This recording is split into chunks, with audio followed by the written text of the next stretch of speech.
Hello. Happy March 20th, Wednesday. It's hump day, and I wanted to say hello and send a big thank you along with a little update to let you guys know how I've been doing and just all of the amazing things that have come together and worked out in terms of solutions to the roadblocks and worries and stressors that I had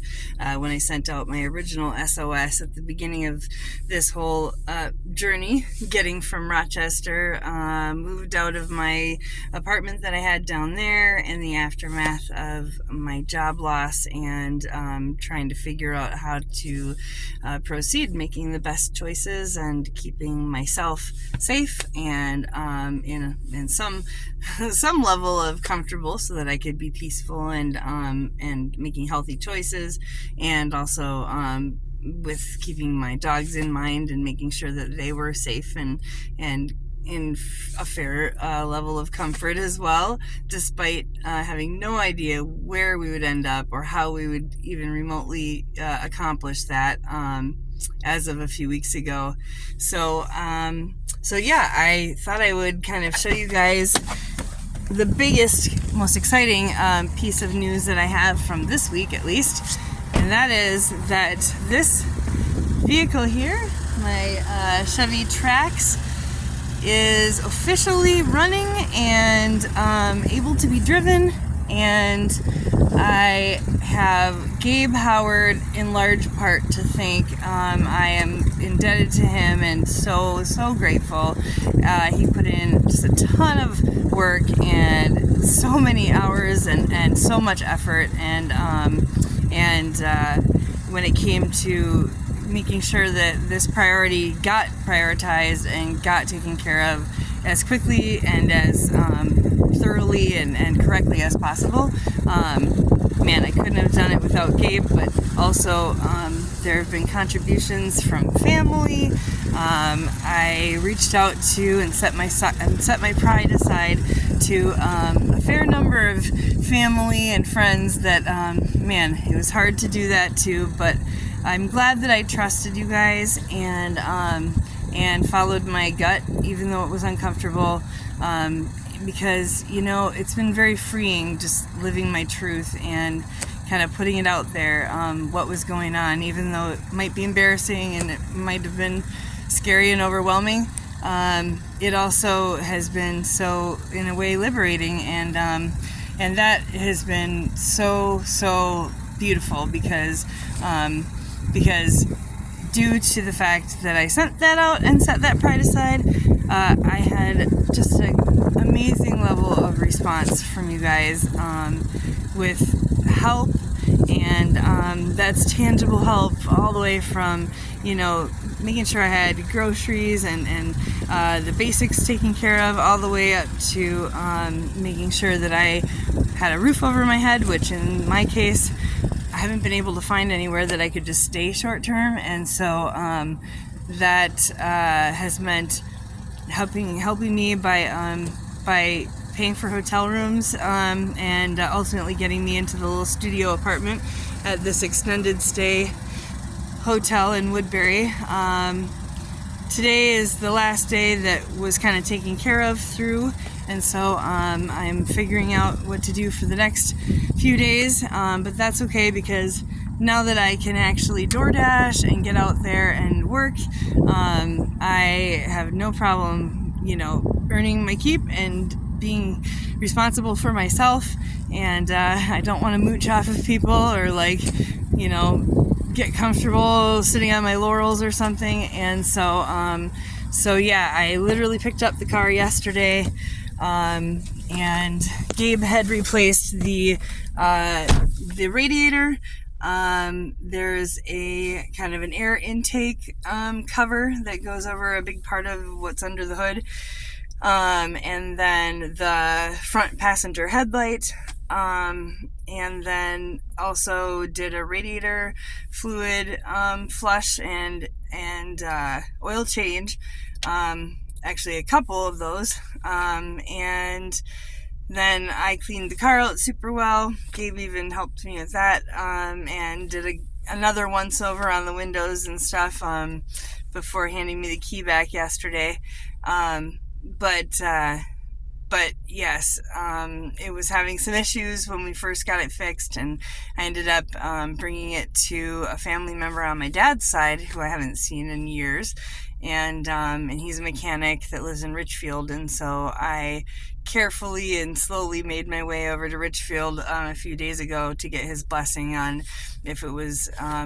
a worthwhile endeavor to even put any more effort or money into anything with the car after seeing what the fluids looked like coming out of it and how it was behaving. It didn't want to shift correctly at first, and so I was having to basically force the car to change gears, and it just surely seemed like it was on its last leg there for a little bit, and I think Gabe was seeing that as maybe a possibility too. So we were starting to both, I think of plan B and C and D that maybe I could move to, as transportation is so important to me, partially because I can make an income right now doing DoorDash and have money to support myself right away. But also, it's my backup housing if I needed somewhere to stay and didn't have a hotel room paid for a night before I get into some other sort of housing, which, by the way, I have been working on and researching and making calls and have an application in for some assistance through the county. And so yeah, I'm not expecting to just stay in a hotel, whether it's extended stay or not, for super long, unless I can get covered financially by a program that would help me pay this until I can get into a place of my own and rent. But anyways, so the car's gotten fixed and it's been running like amazingly since I picked it up yesterday. I'm being really cautious with it. I'll be going to get the tires replaced, the front tires, because there's some wires and stuff exposed that Gabe pointed out when he first started working on all this, and it's one of the things we were holding off on actually doing until we knew that the car wasn't going to be a paperweight and need to get scrapped. And so once we got the green light and the blessing to go ahead from Floyd, my dad's cousin, who's the mechanic, then getting the car running and functional mechanically was the first order of business, and then now I can move on to getting the tires replaced, which my dad is kindly helping me with on getting a couple of used tires that are in good condition. And so yeah, I have a whole bunch of different avenues that I've been kind of looking into and talking to people about and researching as far as getting assistance on a little bit bigger level, as far as what organizations do that are out there when people are experiencing housing instability and need help that way. And I also spent a fair amount of time a few days ago on the phone with an insurance broker that volunteers his time to work with people that are doing like MNsure and medical assistance applications. So we went through and made sure that all the I's were dotted and T's were crossed when it came to my Minnesota state aid application, which is like a combined application that covers not just MA, so I can have health insurance, but also other programs too that the county might be able to help me with some, or at least a portion of the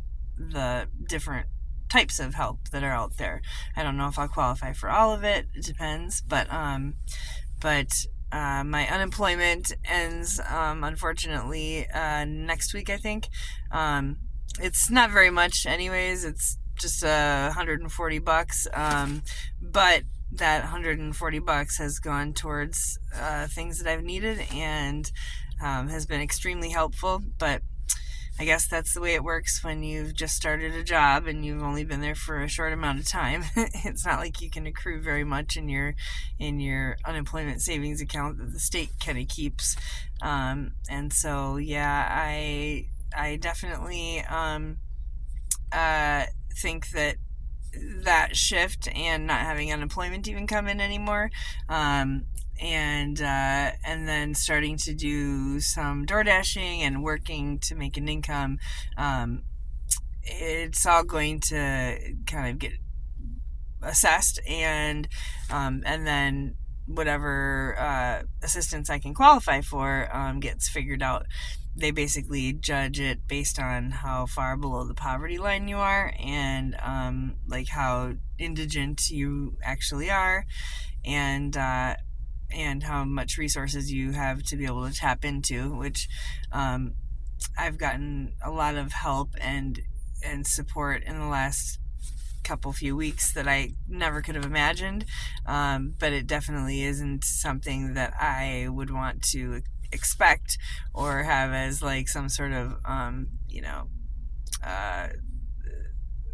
something that I would feel in any way dependent on, or I would never want anybody to feel obligated in any way. I mean, everybody's got their own lives and their own stuff that they need to take care of and cover financially, and so yeah, the sooner that I can find programs or a program that I can qualify for, the better. And not only that, but now that I'm getting a little further away from my having worked my regular day job, it's March, and I last worked mid-January, and so it's all going to be positive and beneficial when it's factored, as far as what I could or couldn't qualify for. Anyways, that's a long rambling explanation, and sorry for that, but thought I would kind of share and give you insight. I'm going to wrap this portion of this video up right now, and maybe I'll send a separate one or include a separate one later that shows my little studio and says hello from the dogs. And if I think of anything else fun to share as far as updates and tidbits, then I'll do that in the second little video. So anyways, much love, and thank you so much for the help and support and love and kindness. Not just financial, but I mean the words of kindness and love and support have meant the world to me, and I don't know if I could have gotten through all this or been as positive and optimistic and motivated as I am, if it wasn't for each and every one of the people that have responding and reminding me that I am worthy and I have value and I'm loved, and I'm somebody that matters, and I really just can't tell you how much that's meant to me, that you guys believe in me and are showing up for me in the various ways that you can, and that you feel comfortable or that you have the ability to. Man, it's just been a blessing, and I just hope that you know that each and every word and thought and prayer and good vibe and bit of financial support has just been immeasurably impactful in my life, and has really helped propel me forward and helped me kind of keep going on the track that I'm on, building momentum and heading in the positive direction that my destiny and my true self is meant to be on, that path of positivity and success, and living up to my potential. And yeah, I couldn't do it without you guys. So drop me a line, keep in touch, let me know how you're doing, make plans with me to connect and hang out and kind of engage in each other's lives. That means so much to me too. I've been just so grateful for those opportunities that me kind of letting my guard down and involving you guys in my kind of pivot point and transition period that I'm in, as rough and as embarrassing as it might be. Those of you that have stepped forward to engage and to reach out in various ways, it's really been the impetus to me reconnecting on a bigger level, and I've felt just so invigorated by the fact that I'm part of a bigger network of loved ones and people that are like-minded and like-hearted, and it's so heartening to know that these are relationships that I can build upon and I can give back to, and that can flourish and offer so many great memories and great experiences and great opportunities to do cool stuff, or to share in different things in our lives in ways that I had started to get really isolated and found myself missing greatly, but couldn't really verbalize that or kind of put my finger on it. And now I know that it's just I was missing engaging with people and people that I care about, and so it's been so meaningful and such a beautiful side benefit of all this, that I've been able to kind of reconnect and start building upon those relationships again, feeling more and more and more like myself, and like where I want to be and who I want to be, So, anyways, hopefully that's not too rambly and it all made sense. And yeah, I just hope all is well for you. And thank you again. Much love.